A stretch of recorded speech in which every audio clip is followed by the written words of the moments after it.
Isekai. This genre is like a roach in a cheap apartment. Every time you lift a couch cushion, there's 5 billion new variations of reborn in another world, but my name is Brad this time, or something stupid, crawling under there. Sorry I lost my composure there for a second. Like I was saying, Isekai is a really big anime genre at this point. Too big. Anyway, despite my criticisms of the genre and the derivative nightmare of increasingly long titles, like seriously, what even is this? What are these? I actually do like a few isekai anime, so I want to take a moment to highlight 3 isekai anime that I think are quality enough and unique enough to be worth your time, compared to the tidal wave of garbage and derivative drivel. Seriously, someone chose this name for their story. This is possibly their life's work. Their magnum opus has the word smartphone in the title. I haven't even mentioned that there's this one about a vending machine that saves the world. Positive. I gotta say positive here. Okay. Time to talk about some good isekai. There are some. And note, I'm trying to show off some of the less famous ones, some of the newer ones. We all probably already know Konosuba, Overlord, Shield Hero, blah, blah, blah, blah, blah. First off, let's talk about Cautious Hero. The hero is overpowered but overly cautious. I know the name sucks. However, the show doesn't suck. I recently watched this anime with my brother, and we had a blast watching it. Cautious Hero primarily follows Restarte, very, very subtle, the goddess of healing in a pantheon of way more recognizable deities. In this world, the divines are tasked with choosing worthy heroes from the human world to save various insert fantasy kingdom. The worthy hero in this case is a dude named Seiya Ryujin. We'll get back to both of these characters in just a second. The show is mired in tropes of the genre and uses expected prior knowledge of isekai concepts to speedrun through world building and get to the good stuff. That good stuff is our protagonists because they're the worst, in a great way. While Restarte is presented at first every bit of the divine love and light that she should be, her defining character traits are complaining, micromanaging, and unrequited awkward flirting. Her dub voice is genuinely hilarious in all the right ways. I would describe her as a bra girl. Pairing with her is our hero. Ryujin is a jerk with paranoia, and that is the hook of the show.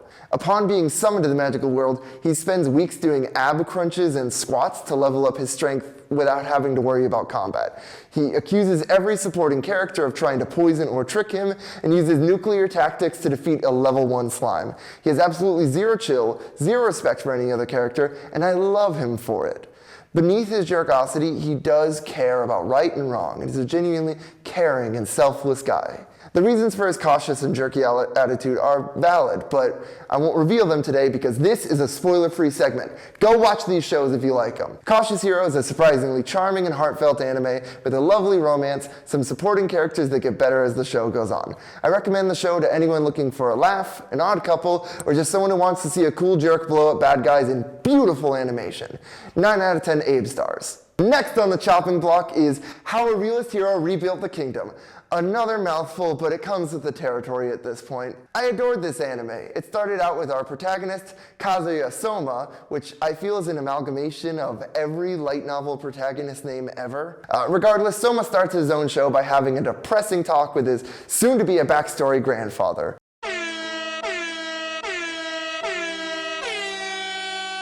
They talk for a bit about protecting her family, and then Grandpa bites the dust.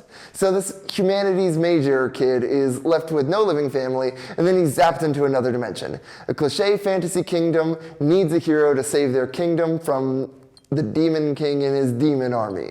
Please do not look forward to that concept. This show is not about that. Soma argues that he is totally unqualified to save the world and would just eat it upon combat. However, he was majoring in economics or civics or whatever, they don't specify that much. So he offers to help them with their current financial and food issues. Within the first issue, Soma is the new king, and the real king gives up the throne to go on vacation with his way younger and way hotter wife. The show follows Soma, the former princess, Lucia Elfrieden, which is his fiancée, and an ever-growing cast of characters as they help the kingdom through economic and social reform, social programs, art and infrastructure improvements, PR work and marketing for struggling industries, and uncommon food options. It's a really fun show that takes the isekai prompt as just a way to comedically apply some political commentary and alternate history for a medieval fantasy setting.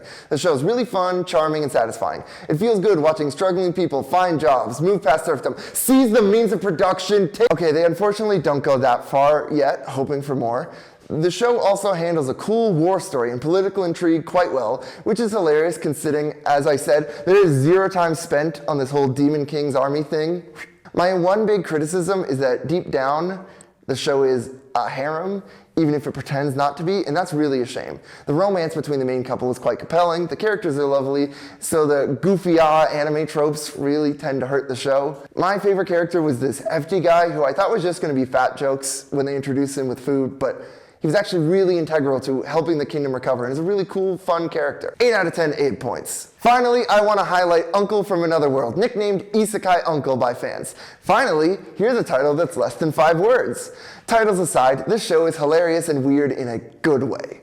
The show opens with Takafumi Takaoka visiting his uncle, Yosuke Shibazaki, who has just woken up from a 17-year coma.